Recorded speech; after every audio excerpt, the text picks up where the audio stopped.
வணக்கம் பக்தி info channel நேர்களே, நான் உங்கள் அன்பான சயின்டிஃபிக் வேதிக் அஸ்ட்ராலஜர் அஸ்ட்ரோ அரண்ஜி பேசுகிறேன். நல்லது நினைப்போம், நல்லதே நடக்கும். இந்த வீடியோவில் நம்ம என்ன பார்க்க போறோம்னா, சிம்ம ராசி சிம்ம லக்னத்தில் பிறந்த நீங்கள் எதுமாற கர்ம பலன் இருக்குது, அதுக்கு கிரக சேர்க்கை உங்கள் ஜாதகத்தில் எப்படி இருக்குதுங்க, எப்படி தெரிஞ்சுக்கலாம், உங்கள் கர்ம பலன் என்ன, எந்த கர்மாவில் பிறந்திருக்கீங்கிறதுக்கு கிரக அமைப்பு, சாதகமான கிரக அமைப்புகள் என்ன, சாதகமற்ற கிரக அமைப்புகள் என்ன. சிம்ம லக்ன சிம்ம ராசியில் பிறந்த நீங்கள் பூர நட்சத்திரமாக இருந்தாலும் சரி, அஸ்வினி மக நட்சத்திரமாக இருந்தாலும் சரி, உத்திர நட்சத்திரம் முதல் பாதத்தில் இருந்தாலும் சரி, இந்த சிம்ம லக்னம் சிம்ம ராசியில் பிறந்தவங்களுக்கு யோகமான கிரகம் என்னன்னு கேட்டிங்கன்னா 5ஆம் வீட்டு அதிபதியாகிய குரு, அடுத்தபடியாக செவ்வாய். இந்த செவ்வாயும் குருவும் சிம்ம லக்னத்துக்கு யோகமான ஒரு கிரகங்களாக வருகிறது, தசைகளாக வருகிறது. அந்த ரெண்டுமே ஒன்றுக்கு ஒன்று சேரும் பொழுது அருமையான ராஜயோகம் உருவாகிறது. ஸோ அப்படி இல்லாமல் குரு சனியோட சேரும் பொழுது கொஞ்சம் வலிமை குறைகிறார், அதோட ஷைன் குறையுது. அதே மாதிரி செவ்வாயோட சனி சேரும் பொழுது செவ்வாய் கொடுக்க வேண்டிய பலன்கள்லாம் குறையுது. அதே மாதிரி சனியோட சம்மந்தப்படாமல் குரு சந்திர யோகம், சந்திரனோட சம்மந்தப்பட்டு, செவ்வாய் சந்திரனோட சம்மந்தப்பட்டு குருச்சந்திர யோகம், சந்திரமங்கல் யோகம்னு ஆகும் பொழுது அருமையான பலன்கள், வாழ்க்கையில் மேலும் மேலும் ஜெயிக்கக்கூடிய அற்புதமான கர்ம பலன்களை கொடுக்கக்கூடிய அமைப்பு சிம்ம லக்னம் சிம்மராசிக்காரர்களுக்கு வந்துடும். அதே மாதிரி குருவும் செவ்வாயும் சனியோட சேர்ந்து பாதிக்கப்படாமல், சந்திரனோட சேர்ந்து அதிக நன்மையை பெறாமல் சுக்கிரனோட சேரும் பொழுது நம்ம ட்ரிக்கான விஷயம், குரு சுக்கிரனோட சேர்வது தவறு. எது மாதிரி தவறு? குழந்தைகள் விஷயம், பூர்வீக அந்த தாம்பத்திய விஷயத்தில், அது மாதிரி விஷயத்துலலாம் கொஞ்சம் அவ்வளோ நல்லா இருக்காது. கொஞ்சம் பலன்கள்லாம் கொஞ்சம் சுமாரான அமைப்புகள் இருக்கும். வாழ்க்கையில் ஜெயிக்கக்கூடிய அமைப்புகளில் சில உத்வேக குறைவுகள்லாம் கொஞ்சம் வரும். ஆனால் அந்த செவ்வாய் சுக்கிரனோட சேரும் பொழுது மிருமங்கள் யோகம் என்று சொல்லப்படுகிற யோகம் உண்டாகி செவ்வாய் திசை அருமையாக இருக்கும். கட்டிடம், விளையாட்டு, நெருப்பு, மெடிக்கல் ரிலேட்டட், மருத்துவம், அது மாதிரி துறையில் நல்லா வரக்கூடிய அமைப்புகள்லாம் கொடுக்கும். அதே மாதிரி புதனோட செவ்வாய் சேருவது மிகவும் தவறான ஒரு காம்பினேஷன். புதனும் கெடுவார், செவ்வாயும் கெடுவார். அதே மாதிரி புதனும் செவ்வாயும் சனியும் சேர்வதும் மிகவும் தவறான காம்பினேஷன்ஸ். ஸோ இதில் தவிர்க்க வேண்டிய விஷயம், ராகு எந்த கிரகத்தோடையும் சேரக்கூடாது.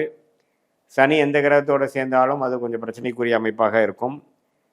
அதே மாதிரி சந்திரன் சனியோடு சேர்வது தப்பு, சூரியன் சந்திரன் சனியோடு சேர்வது தப்பு.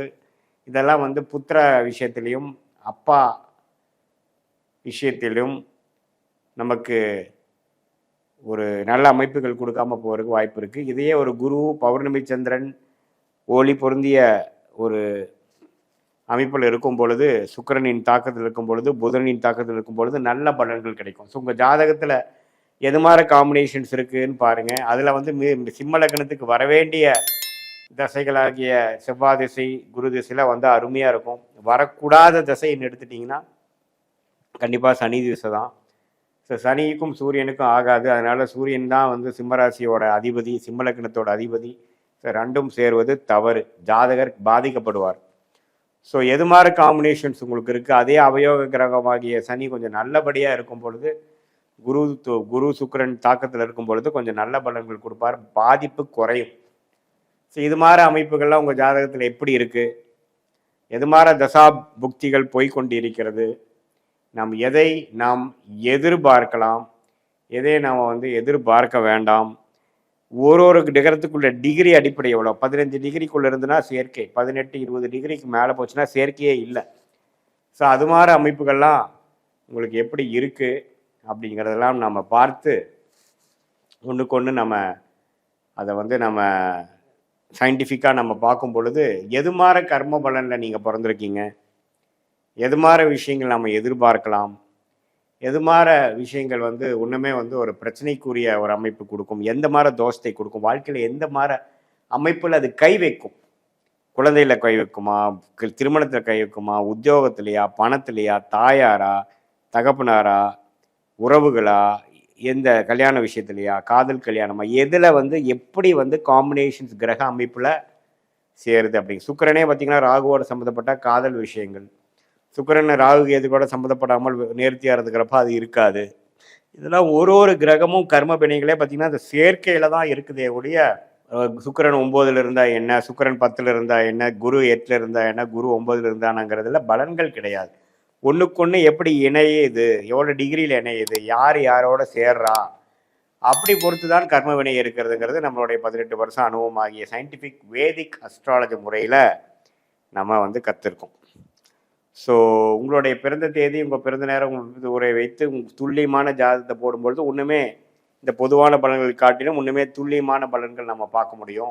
எப்படி அடுத்து வரக்கூடிய தசாபுக்திகள் எப்படி இருக்குது, அடுத்து வரக்கூடிய காலகட்டங்கள் எப்படி இருக்குது, எது மாதிரி யோகத்துறைகள் உங்களுக்கு வரும், எது மாதிரி மாற்றங்கள் நல்லது, எப்போ வேலை மாறலாம், எப்போ உத்தியோக உயர்வு இருக்குது, எப்போ வந்து வாழ்க்கையில் செட்டில் ஆக முடியும், எப்போ வாழ்க்கையில் வந்து நல்ல விஷயங்கள் காத்திருக்கிறது, எது வரைக்கும் நம்ம பொறுமையாக இருக்கணும், உடல்நல கோளாறுகள் எப்படி சரியாகும், எது மாதிரி விஷயங்கள் காட்டுது, லக்னம் எப்படி இருக்குது, ராசி எப்படி இருக்குது, ஒரு ஒரு கிரகமும் சேர்க்கை எப்படி இருக்குது, எந்த சாரத்தில் இருக்கிறார், ஸ்தானபலம் திக்பலம் திருக்பலம் எப்படி இருக்குதுங்கிறதெல்லாம் ஒருங்கிணைத்து நம்ம பார்க்கும் பொழுது உண்மையே வந்து ஒரு துல்லியமான பலன்கள் வந்து நம்ம வந்து எதிர்காலத்தை திட்டமிடுவதற்காகவும் நம்ம வாழ்க்கையை செம்மையாக வாழ்வதற்காகவும் உண்மையே நம்மளுடைய லைஃப் பொட்டென்ஷியலை ரீச் பண்ணக்கூடிய அமைப்பாகவும் நம்மளால் பண்ண முடியுங்கிறத நான் சொல்ல விரும்புகிறேன்.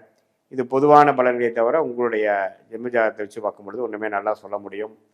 இதனால் தேவையற்ற சமய விரயங்கள், தேவையற்ற பொருள் விரயங்கள் எல்லாத்தையுமே நாம் தவிர்த்து உங்கள் கர்மாவின் பிரகாரம் உங்களுடைய வாழ்க்கையை நீங்களே திட்டமிட்டு உங்களுடைய ஜாதகத்தில் எப்படி இருக்குது, எந்த கிரகம் யோகமான கிரகம், அந்த கிரகத்தின் தொழில் என்ன, அதோட அமைப்பு என்னங்கிறதெல்லாம் பார்த்து அதுக்கு தகுந்த மாதிரி வாழ்க்கையை திட்டமிட்டு அந்த துறையை நம்ம தேர்ந்தெடுத்து வாழ்க்கையில் போராடும் பொழுது எளிதில் வாழ்க்கையில் வெற்றி பெற முடியும் என்று சொல்ல விரும்புகிறேன்.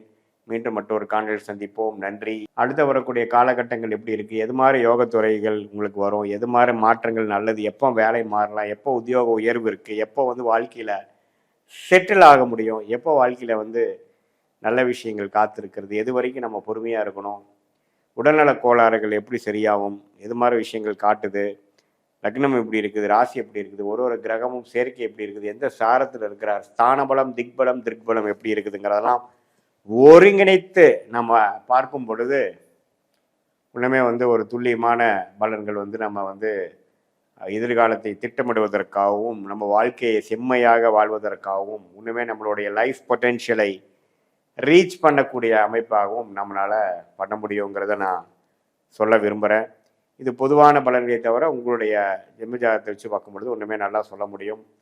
இதனால் தேவையற்ற சமய விரயங்கள், தேவையற்ற பொருள் விரயங்கள் எல்லாத்தையுமே நாம் தவிர்த்து உங்கள் கர்மாவின் பிரகாரம் உங்களுடைய வாழ்க்கையை நீங்களே திட்டமிட்டு உங்களுடைய ஜாதகத்தில் எப்படி இருக்குது, எந்த கிரகம் யோகமான கிரகம், அந்த கிரகத்தின் தொழில் என்ன, அதோட அமைப்பு என்னங்கிறதெல்லாம் பார்த்து அதுக்கு தகுந்த மாதிரி வாழ்க்கையை திட்டமிட்டு அந்த துறையை நம்ம தேர்ந்தெடுத்து வாழ்க்கையில் போராடும் பொழுது எளிதில் வாழ்க்கையில் வெற்றி பெற முடியும் என்று சொல்ல விரும்புகிறேன்.